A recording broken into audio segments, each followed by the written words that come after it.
Good morning. Chapter 11, Lesson 3 is on page 493. It's called Simplifying Radical Expressions, and we're going to use our radical expressions and try to simplify them. Again, I just want to make sure we understand the square root of something is x to the 1/2 power. It makes life much easier if we can remember that.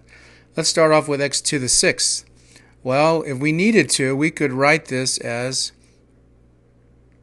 x squared, x squared, x squared.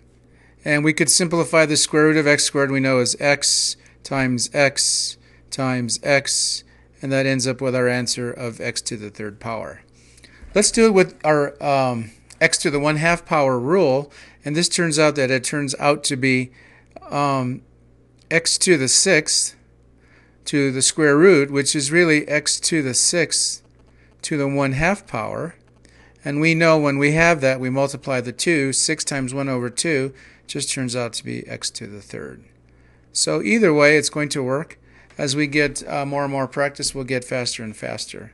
Let's try something like number 55. We have 3a cubed times the square root of 28a cubed b to the 5th. Let's rewrite it. 3a cubed. And I think we have 7. We have 4. We have a squared, we have a, we have b to the 4th, and we have b. Remember, with our rules, we can break it up that way. With our exponents, remember, this is nothing more than something to the 1/2 power. So this looks like, if we simplify, 3a cubed, square root of 7, times 2, times a, and maybe I should put my dots here, times the square root of a, times b squared times the square root of b.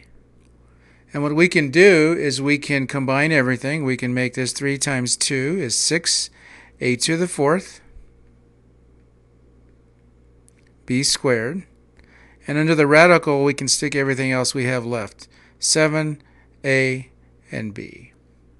There's our answer. Appreciate your help. See you all tomorrow.